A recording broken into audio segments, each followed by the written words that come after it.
Well, one word initially comes to mind right about now. Wow. Incredible. Where to begin? Well, now, I'm totally overwhelmed as I look out into this audience and I see not just family members, but I see what surely constitutes a hedge of support that is about me, that has been around me since the beginning. One clearly does not ascend to the rank of lieutenant colonel without the love and support of a great many people. And so, in my humble estimation, this ceremony is not about me, it's about you. Again, one doesn't attain this rank in these times we live in on a day like this without you. So, I'd like to take a moment to just offer some profound words of thanks. In expressing matters of the heart such as these, I would ask you all if you all would just give me a moment. Give me a moment. So first, of course, I am thanking God for a spectacular and stupendous day. It was kind of cold out this morning. I know because I worked out and I went running. I want y'all to know that. But it feels great now, and as the afternoon wears on, perhaps some of you might want to get some air out on this deck.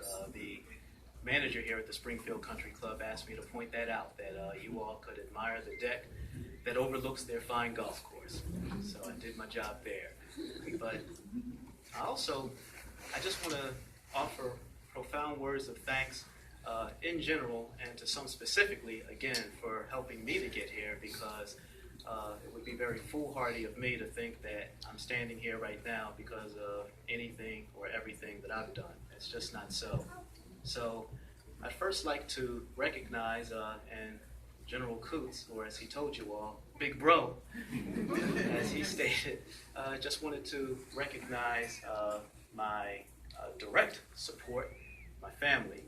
I think I'm going to start with the children first. I will ask you all to stand just for a moment while I speak about you a little bit. Oldest son, Lance.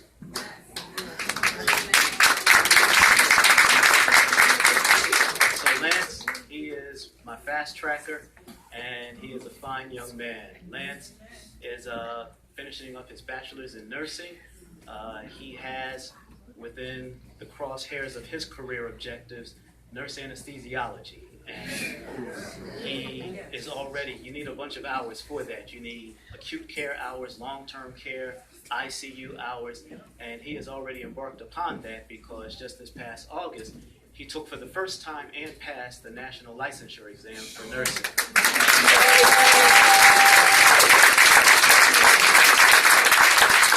And when I tell you that he has already embarked upon this, he has truly already embarked upon this. He worked last night and got home every bit of, I would say, 3.5 hours ago. So son, well done, glad you're here. Keep on keeping on. Then there's my middle son, Chandler. Chandler is quite gifted in IT and electronics, and I thought he was going to be my engineer, but apparently he took a look at what Lance is doing, and now he is in the nursing program as well.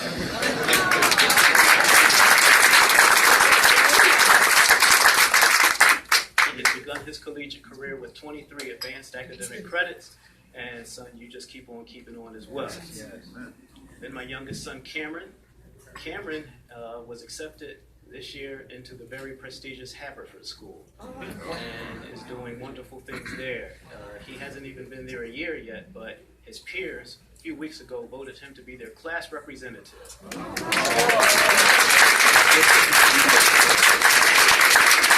proud of you as well. Thank you, guys. And then there's Tabitha. So, Tabby is doing good things, Tabby Cat as we call her, at the St. Margaret School, and I've already figured out that if I do not attain to the rank of general, that's okay, because I think we already have one in our house. In the person is Tabby. You are a joy, Tabby, and I am just, we are thrilled to have you as part of the household. So, kids, you all can be seated.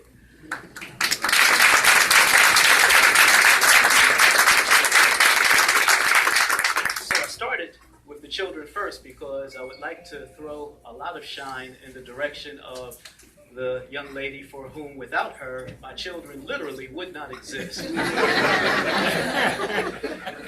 is my wife, Nicole. Nicole is,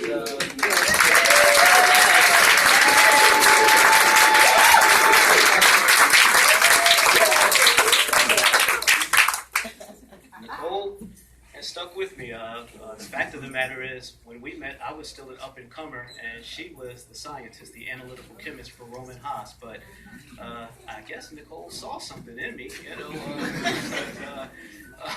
She stuck with me, and I could expound a whole lot about Nicole. But one thing I'll tell you, as it pertains to our children, at the ages of 3, 3.5. Nikki had them reading on advanced reading levels. I mean, like 2nd and 3rd grade levels, all 4 of them. And if you are only marginally impressed with that, then I would have you all to know that a mere 3 weeks ago, she taught me how to read. And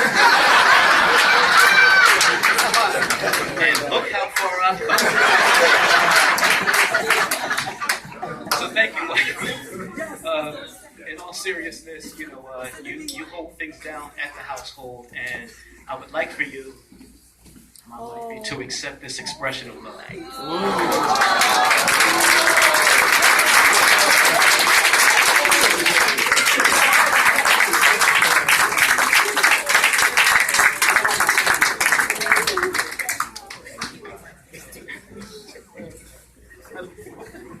And now I just would like to bring just a little greater knowledge as to the individuals who participated at this point within the ceremony. So, well, let me just go for the jugular. How about my cousin, Carolyn Jenkins Meegan?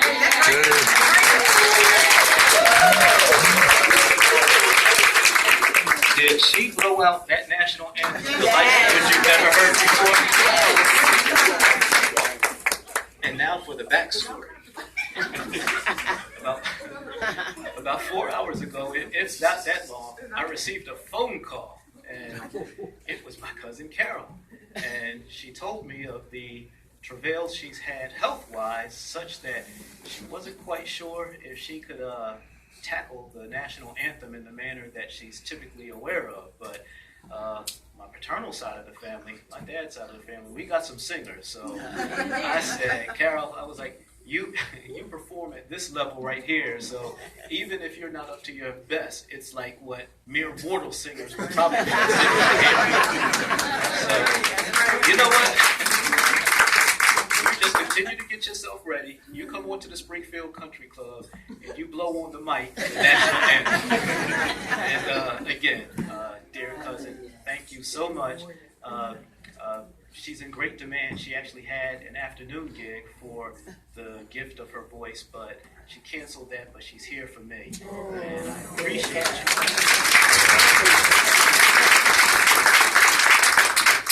Now, don't get it twisted now. I mean, Carol, I believe her when she says she did that for me, but I think she was looking out for you all, too, because in her mind, she probably considered that if she did not consent to sing, that I would sing for you. Yeah, you know, I mean, you all are feeling pretty good right now, I think. But had I attempted that national anthem, I think this room would be empty right about now. So, again, I think Carol was watching out for you all just as much as she was for me. But magnificent performance, cousin. Thank you, thank you, thank you.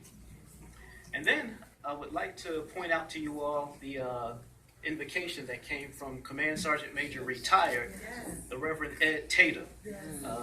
He is another mentor of mine. I progressed forward because I've had wise individuals like him to just take me under their wing and advise me. And he also married very well because at the 40th Street Mount Pleasant Baptist Church, a good friend of mine who's not able to be here this morning, one of my other big sisters, Mrs. Penelope Reddick Tatum, is his wife. So together, they are the godparents of my youngest son, Cameron. And again, thank you for that prayer. Truly, a prayer like that could only come from a man of God. Thank you. Thank you very much.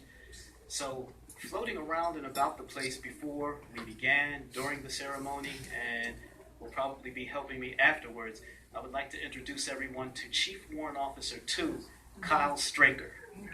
Kyle.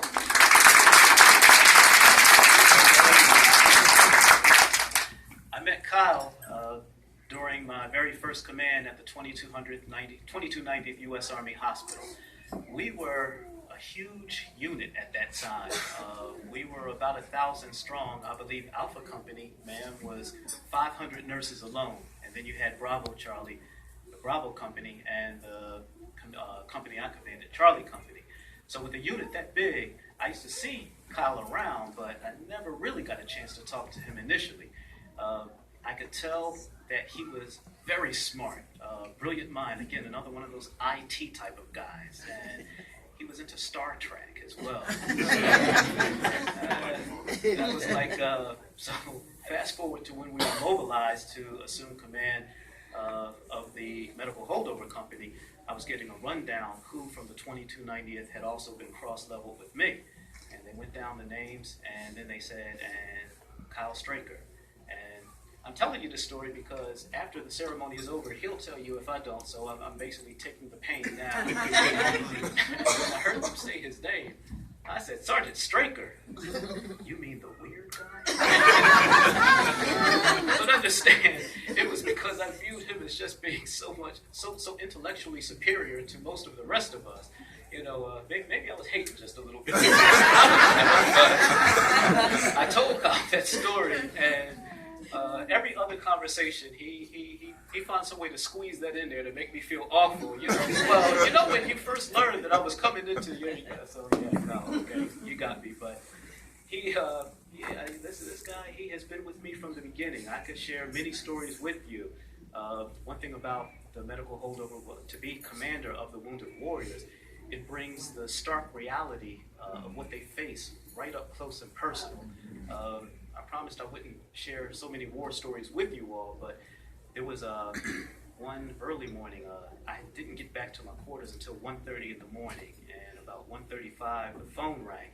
It was the brigade executive officer, and he told me that the chief of staff of the Army, who was General Casey at the time, was coming to Walter Reed, and he wanted to know about one of the service members. One of the service members, the Wounded Warriors, rightfully so, are our most high-profile population within the military.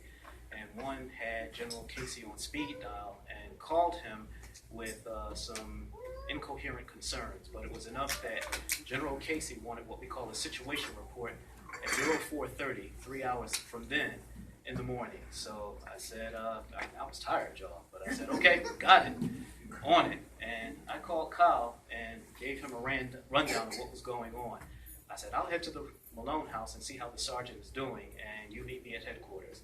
So when I got to the Malone house, the sergeant for whom we were concerned, at that point, he really didn't even have a recollection of having called General Casey, but he did. And when I got to the headquarters, Kyle, he presented me with the situation report. It was immaculate, but except for a few tweaks, it was done, and that's why this is Kyle.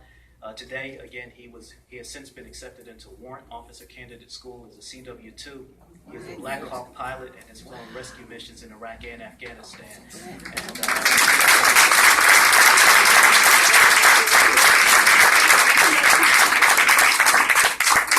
And all I can say, Kyle, is don't leave me now. It's challenging. I'll still be turning to you, my friend. Okay, excellent. I also want to acknowledge that when, as Big Bro said, when he promoted me to major, my mother was still with us at the time. So I'm acknowledging the memory of my mother and my father, who was a military man himself. I think they'd be pretty proud of their boy right now.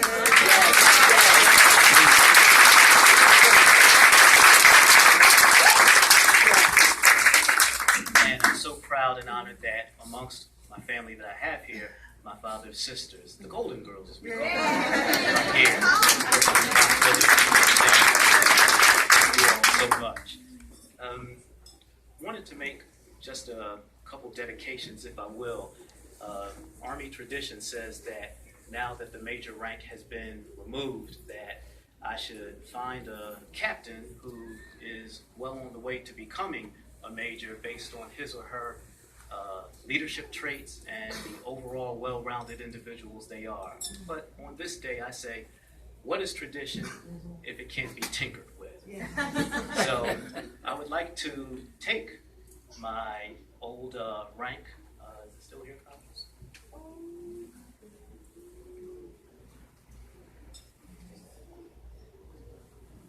Yes. So I actually have an additional 2 lapels as well. And what I'm going to do, amidst everyone here that's so very important to me, I was really blessed amongst my family member to have a sister and 2 brothers who mean the world to me. So Chris, Linda, and Barry, I would like to dedicate my old major lapels to you all. Oh, great.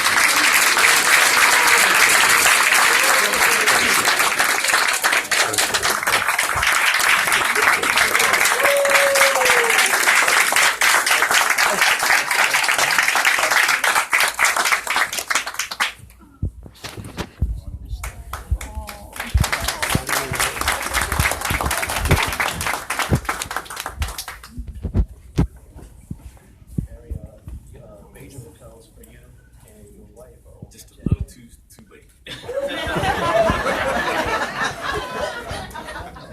Right. So, but my intent is to remove I have a shirt that I was going to take the major arm marks off, and those will go to Barry, and Barry really married well because the other one will go to his wife, Mina. Where is Mina?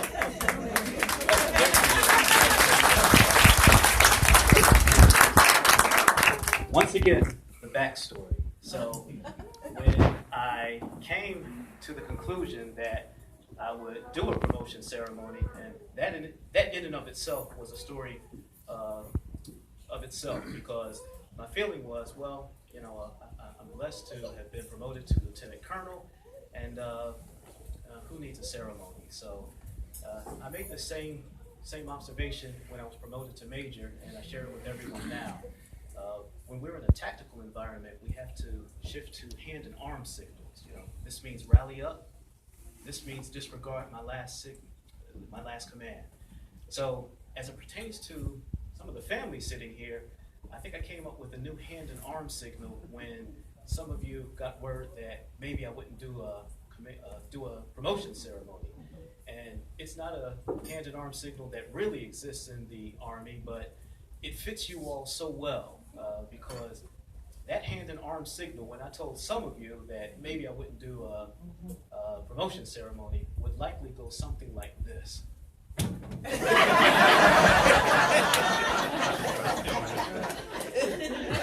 No need to mention any names because I estimate conservatively that this represents about 65% of my cousins assembled here right now.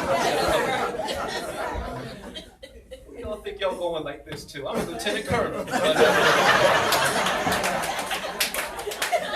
But at the risk of sounding like a shady politician, I heard the people and I responded.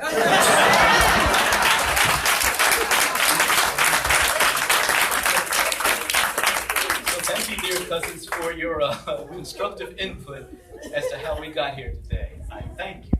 But I do have one cousin that had every intention to be here, and God in his infinite wisdom, we don't know immediately with our finite minds why some things happen, but I have a cousin who actually buried a daughter this weekend. Yeah. And our thoughts are with my cousin Ray. And Pam, I would ask that you would dedicate my shoulder arm marks to him and Sandy.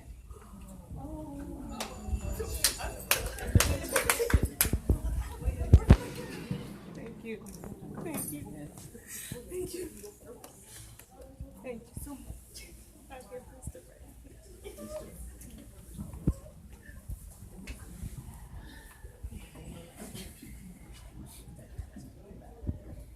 So, and I'm almost done, folks. Just a moment like this, it calls for much reflection. It calls for looking forward. I thank so many people. There are a number of people who wanted to be here, couldn't be here, and again, there are some people who have actually exited this earthly plane. I did speak of my mother and father, but I should also acknowledge the memory of Dr. Burl Headings, the former division chair of pediatrics and genetics and medical genetics at Howard University School of Medicine, who encouraged me and offered an alternative to me. I kind of thought that at one point I might want to be something like General Coots, a cardiologist maybe, or something like that. But Dr. Headings, he pointed out to me that there was a need to be fulfilled within the world of medical genetics, and he thought that I might just have what it takes to take that on and carry it forth in a very unique and profound manner. So my thanks to the late Dr. Headings. I should also acknowledge the memory of Sergeant Michael Smith. When I first took command of the medical holdover company, Sergeant Smith, as he was going through the receiving line, he commended me on my temperament, and he let me know just how proud he was to have me as his new commander. 5 days later, I was delivering my first eulogy as a commander for Sergeant Smith, who eventually succumbed to the wounds he sustained in Iraq. So I reflect on Sergeant Smith and his family this day because he gave me some words that have always remained near and true to my heart. I acknowledge the memory of those individuals such as Henry Austin Flipper, the first former slave and the first black to be commissioned out of the United States Military Academy at West Point in 1877. He had a vision such that even back then we can move forward such that I can actually look at currently retired general officers who look a lot like me. Big Bro, I want to thank you as well. You're still in the land of the living with us. I'm so glad about that.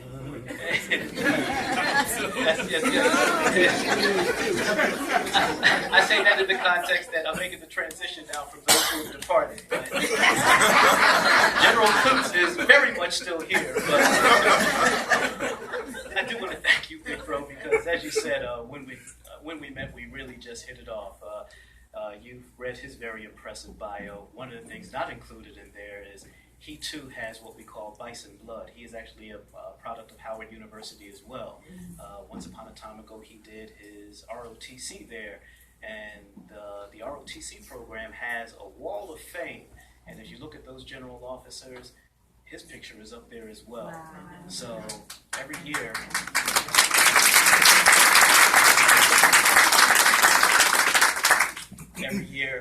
as our schedules allow, we'll go to a Howard University basketball game. And I tell you, when they play Hampton, it's on. But, I do appreciate you, General Coots, for availing yourself to me. You can be in any part of the world, and if I call, you'll answer. And I appreciate that. In your accomplishments, I'm able to see just what the next level looks like, but even more so, I feel that I can grasp it and attain to it because you already have. As they would say, you've been there and done that. So I look forward to your continued mentorship. I'm so glad that your beautiful family is here as well. And if it's God's will that I do get promoted to 06 Colonel, I'm putting in my bid now for you to do that ceremony. Thank you, Big Bro. And then finally, I'd like to thank and acknowledge the trailblazing vision of Civil War hero George Mitchell. George Mitchell was also a former slave. He lived during that time where, as the narrative that was told to me over 20 years ago, wasn't treated necessarily harshly by his owner. But let's face it, he lived during a time that can arguably be described as the most horrific time of domestic terrorism that we've ever known, slavery. So he had his eye on the prize for that which everyone in his situation desired, freedom. According to the narrative, he asked his owner, who was last name Mitchell as well, the slaves took on the last name of their slave owners, if he could depart from him and fight in the Civil War for the Union Army, and was allowed to do so. There are roles in North Carolina. The county escapes me right now, but you can in fact find George Mitchell on those roles. He fought distinguishedly and honorably in the Civil War and was ultimately granted his freedom. He picked up sticks and established roots in North Carolina. He had anywhere from 9 to 13 children. One of his children was a son named Charles. They called him Press. Press established roots in Ahoskie, North Carolina. Charles Press, the last name was Malone, had a whole lot of children. Of those children, he had 2 daughters, one by the name of Floretta and another by the name of Leona. Floretta had 5 children: McKinley, Lorraine, Loretta, and Alfred. And Floretta also had a daughter by the name of Beulah. Spoiler alert, that's my mother.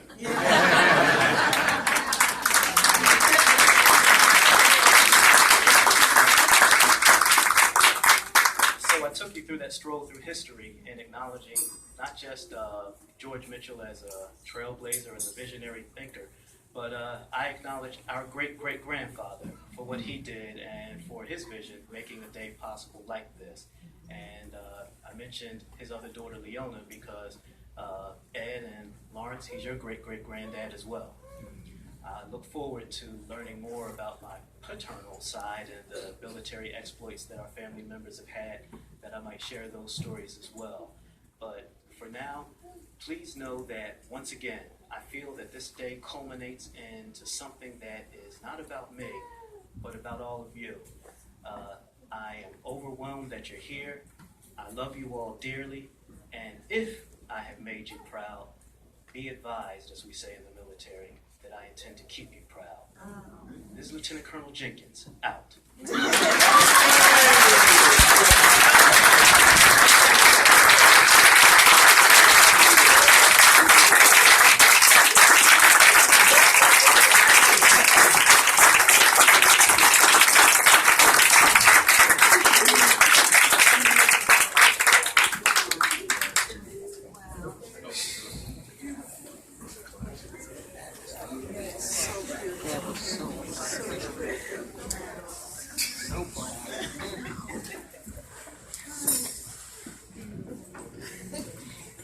If you would, please stand for the singing of the Army song. You'll find the words in your program, and we'll all